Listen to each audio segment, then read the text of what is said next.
I should note also, if this episode ends up going super long, I might start cutting these expeditions underground, the spelunking, into two-parter episodes. And I'll probably just make them essentially split into two episodes instead of trying to get it all in one, because I don't want this series to be like a bunch of super long episodes, because I know that not everyone has time to watch like a 40-minute episode every day, so that's why I try to get shorter episodes with this series. That way it can be for more people that only want, or for people that aren't interested in my longer series or would prefer to watch casually. Ooh, there's a purple candy pop-up bud over there. That is awesome. I think we'll convert our blues into that as well. We can always use more purples. Yeah. You know, I think I'm gonna work on that at the end of this floor. Also, that is a fiery blowhog over there. Ooh. And there is a puffy blowhog as well. Oh wait, no, that's not a puffy blowhog. That's a withering blowhog. Crap, it can blow through there. Oh. Yeah, when I said it's not just a puffy blowhog, you see, blowhogs, what they do is they blow your Pikmin away. Notice how most of our Pikmin are leaf Pikmin now. That is not a puffy blowhog, it is a withering blowhog. Withering blowhogs have a unique ability.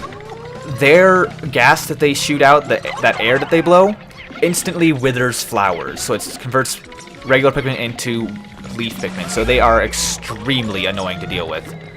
And they do interfere with everything that you do.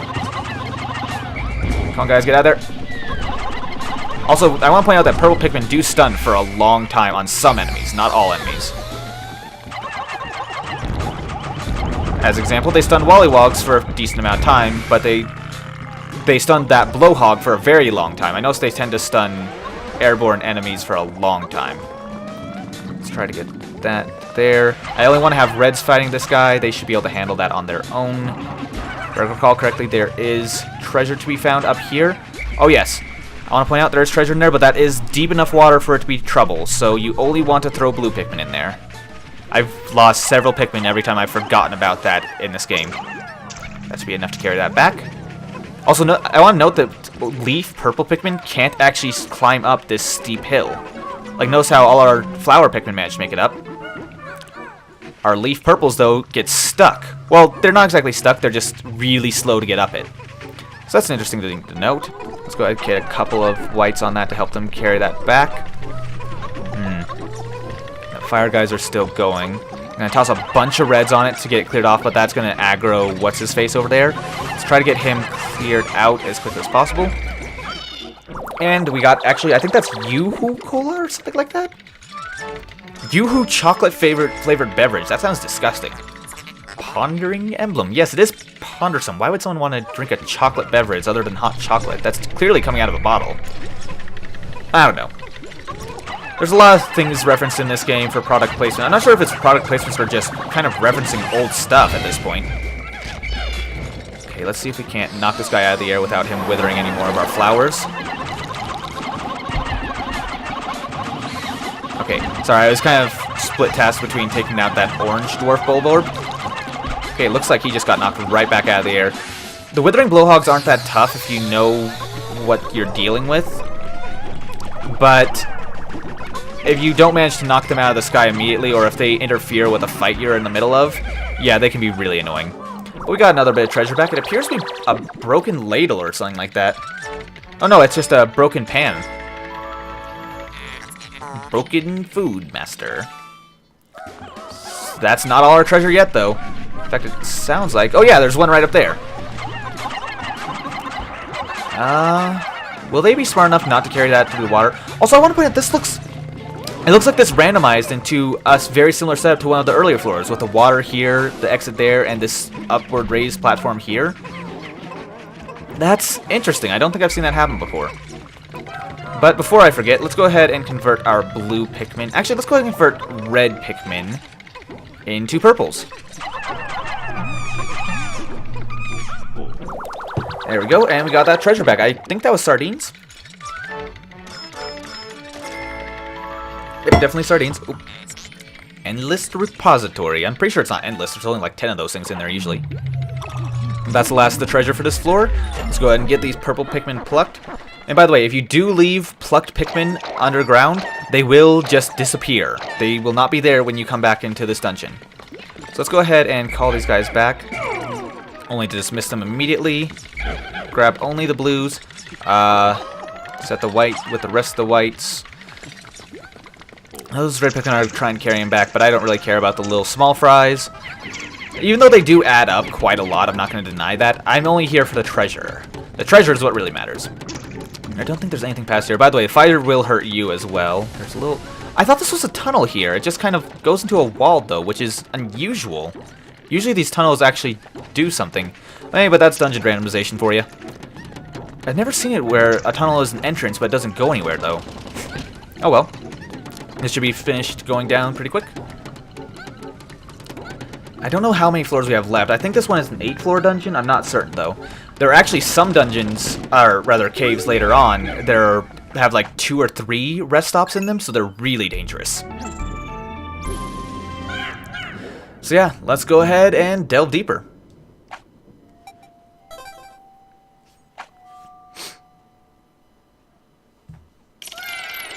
Let's see, now this is definitely not the final floor, so we still got a ways to go. Ooh, I see a bumbling snitch bug over there. Let's go ahead and clear out this guy first. Bumbling snitch bugs are like normal snitch bugs, but they're a bit smarter. They won't just try to grab any old person. I think that's a white candy pop-up. It totally is. That should restore our white Pikmin population that we lost. But, yeah, bumbling snitch bugs pick out the leaders of groups. So they'll actually pick me and Louie up, and if we don't shake away fast enough, he'll just throw us at the ground and he'll get us damaged. So yeah, oh, he dove for us, but he didn't quite get us. Does he have a treasure in him? Because I'm hearing my treasure sensor go off. Ah, one Pikmin was enough to bring him down. Let's go ahead and get to work on him, see if we can't drag him down out of the air again. No, he shook them all off. Oh well, he's gonna be done. He didn't actually grab one of us, but oh well. That was a bumbling snitch bug, very similar to the normal snitch bugs. I think we'll convert our blues this time into whites. There we go. I didn't throw leaf Pikmin in there, but that's just because I'm lazy. You know, this area looks familiar. I'm pretty sure we're going to come across... Yep, I hear them. There are, what are they called? Not BD Longlegs, that's the big ones.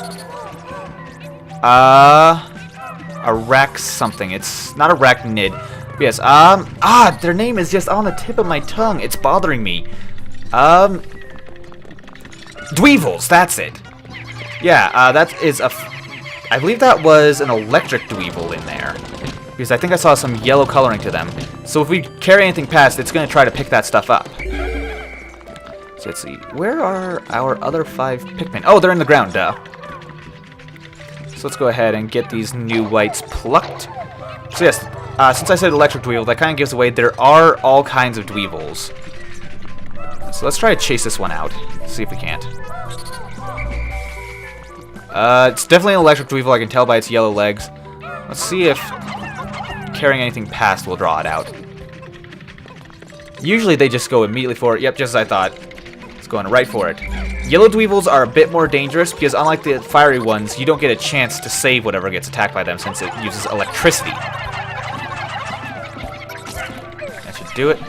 Also, I want to note, I did say something last time we fought a Dweevil that attacking their legs works now. It still doesn't, but like before, your Pikmin will sometimes jump up and attack the bodies when they're attacking the legs. To swap. And oh, that appears to be a noxious Dweevil. That one uses poison. Did I land on it? Nope. Okay, that chased it out. And it appears to be going right for a treasure, which is not good for us. And yeah, we have someone's dentures here. Fun. Behemoth Jaw. Thought I heard someone knock on my door. Okay. Yeah, this one will use poison, so we definitely want to use white Pikmin on it. Let's see. Oh, there's... Oh god! Oh god! Oh god! Oh god! That's a volatile Dweevil! It killed the other Dweevil, but it also killed our white Pikmin that was chasing it. I didn't have any time to think about that. I had to just run. Volatile Dweevils carry bomb rocks, and they just go straight up suicide on you. It is terrifying to see these things because they're basically walking instant death on a timer. They will run after you the second they see you. Ooh, there's another orange bulb around over there, and I bet there's treasure past him. Because if this isn't the last treasure, then we're gonna have to deal with him. Okay, I think that was Snapple, wasn't it? Yeah, it totally was. Abstract masterpiece. I always found it entertaining to snap those little things. But yeah, just I thought, we're not done here yet. It's all 99 of our Pikmin. Oh boy, let's take out the Wollywog first. Let's try to draw it away. And then take all of our Pikmin over here. I think that purple hitting it. No, the purple did not hit it directly. We lost a few in that. Ah, we're losing a lot of white Pikmin. I'm not having luck with this dungeon. We're going to have more Pikmin lost today than we've had so far total. This is not going to be easy. It's surrounded by 3 dwarfs. Or dwarves? Technically dwarves, I think.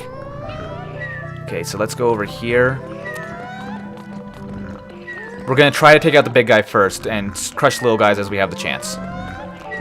Come on. Oh, it actually ended up crushing one of the little guys instantly. Okay, we got the big guy down instantly.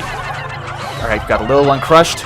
Another little one crushed. Wow, we actually got through that without losing a single Pikmin. That was really lucky, actually. Yeah, just I thought there is an enemy there. And by the way, that does bring something to note. You may notice there is a Bulborb down there, a dwarf Bulborb. Bulborbs can survive in water and seem to be slightly amphibious.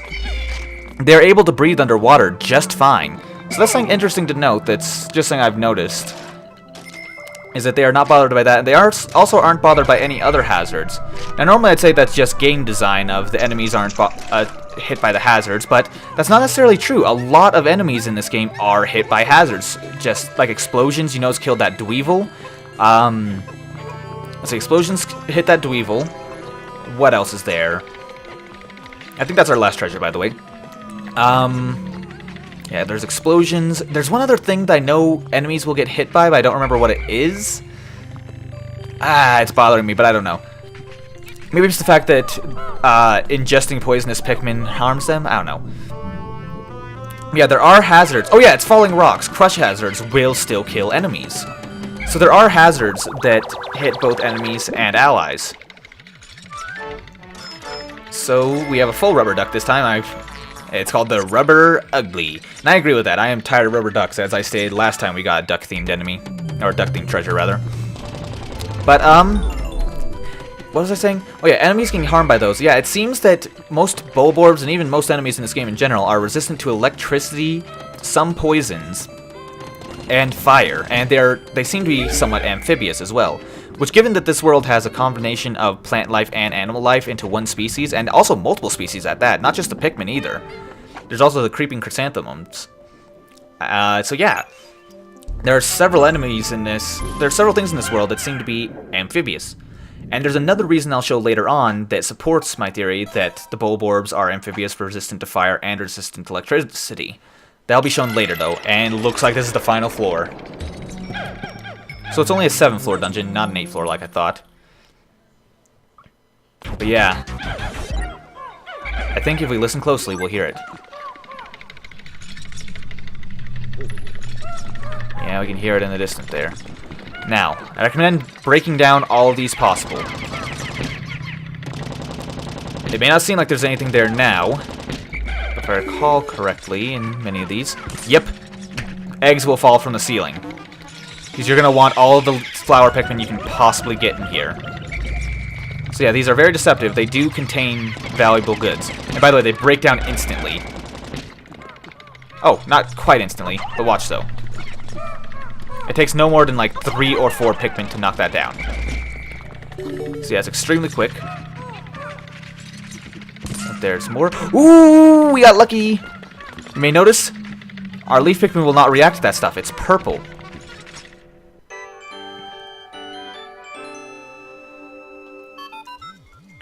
The purple drop you see contains refined ultra bitter essence. 1 drop contains 1 dose. Use it on hostile creatures and press 1 to spray. Have you tried it yet? No, we have not. However, that is ultra bitter essence, and that brings to point something I wanted to show off. Yes, we can't. Oh, I accidentally just used our ultra bitter essence instead of Oh, crap. Good thing we got more. I don't know why I pressed 1. I, for some reason, thought that was dismissed for a second there. But yeah, I just used ours. It sprays in front of us, by the way. This actually points out something that I was going to show off. If we walk up to that, we'll collect it. But there's a glitch that I want to show off. And this will be the only time I will be doing this. If we push another captain into it, they'll begin sucking it up. And if we get on it too, we get twice the essence out of it. It's a glitch. I hate that I'm taking advantage of that, but I wanted to show that you can do that only once. I promise I will not be doing it again for the duration of the project. Moving on though, we can see it. Meet our next boss. As you can see, it locks onto us. This thing is the, you know what? I looked up the name of this thing between episodes. I can't remember what it is. I'm actually going to look it up right now because I want to be able to showcase this. Alright, I'm back now. This is the Raging Bloyster. Now, what we want to do is we want to break down all of these barriers as quickly as possible. And when the ship said we need to work together, it wasn't kidding. Alright, that should be enough to break it down entirely. Come on, just a couple more hits. Why aren't they attacking it? Weird. Oh, they're locking onto the Bloyster. There we go. To get down. Okay, now it can't leave its arena, so breaking those down is just fine.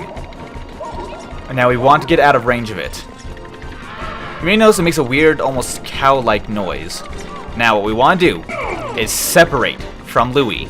I'll be taking the reds and the purples, and Louis will be taking the rest.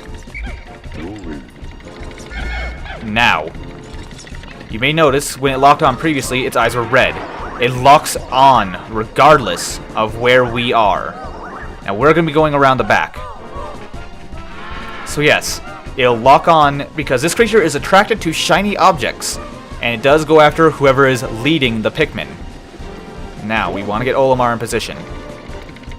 Now, it's going to lock onto us, but we swap, and it loses lock. We get only a few seconds to attack, and now swap. We're attacking immediately, break them off, let him lock onto us, swap. Now this guy is not difficult if you remember how to do that. But when I first fought this guy, I actually have a story to tell. I lost Louis along the way. He took too much damage. Also, crap, I should probably just swap, but I kind of want to show how this guy attacks. He doesn't just lock on. He has a very unique attacking animation. There it is. Those will stick to your Pikmin and basically trap them in, kind of like the Burrowness we fought previously. But now we've got him. That's it for the Raging Bloyster. And he has a very helpful item that he dropped.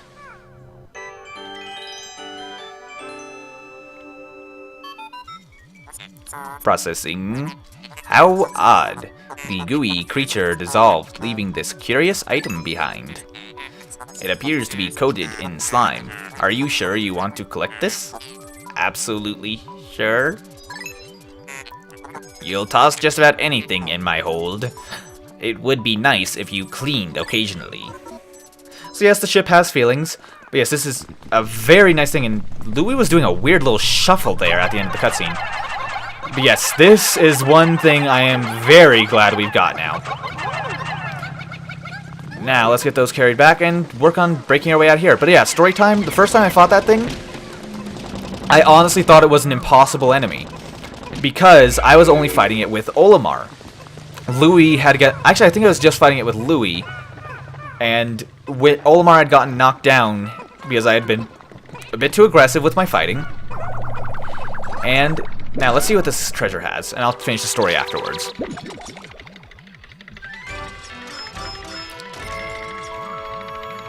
Amplified amplifier.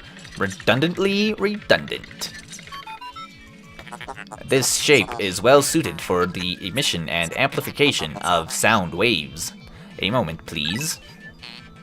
I shall use this as the final part in my new sound equipment. The Mega Tweeter is done. Captain Olimar, this device has increased the acoustic range of your whistle. So yes, our whistle is now better.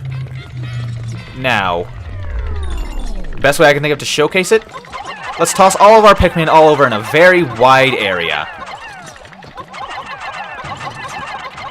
Now, with how it used to be, it'd be very difficult to get all these Pikmin together. We'd have to, like, shake it around and get on all of them separately. Well, with the Mega Tweeter, as you can see, it's about tripled the range of, well, more like doubled the range of our whistle. So we can now gather from further away, because we could always gather from further away because of the pointer controls. However, it has a much larger range that is much nicer. Also, it's bugging out the sound of my controller, but whatever. We've survived this cave. Let's head up to the surface.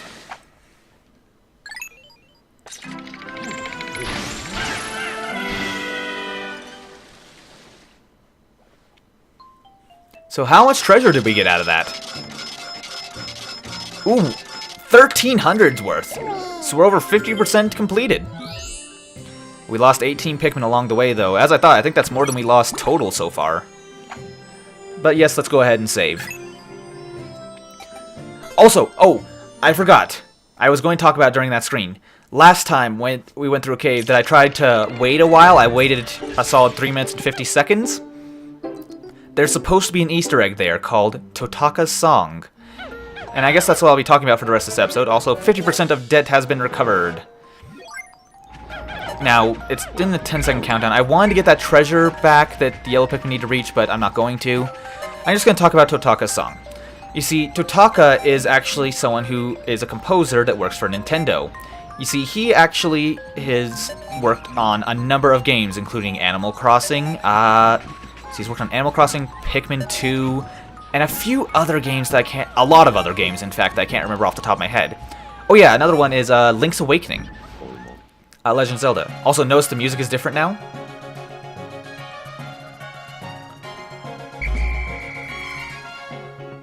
I believe this type of music plays once you have all different types of Pikmin.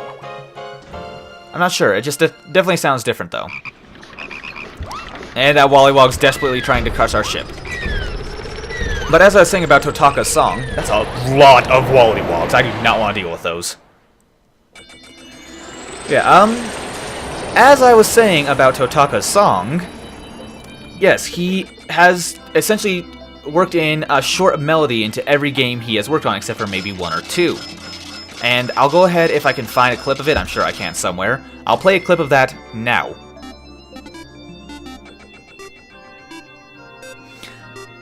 Either way, that little short note clip will essentially, how to put it, he puts that in as just a little Easter egg in every game, usually an area for a song that doesn't play very often in the game, and if you let it play for a while. Like as an example in Luigi's Mansion, at the tutorial screen, if you wait for like 5 minutes, it'll play that song. In Link's Awakening, I know there are like 3 areas where you can get it to play, and Pikmin 2, when you 100% a cave, and wait for 3 minutes and 50 seconds, it'll play it. Sadly, in the new play control version of Pikmin 2, they removed it. I'm not sure why, they did though.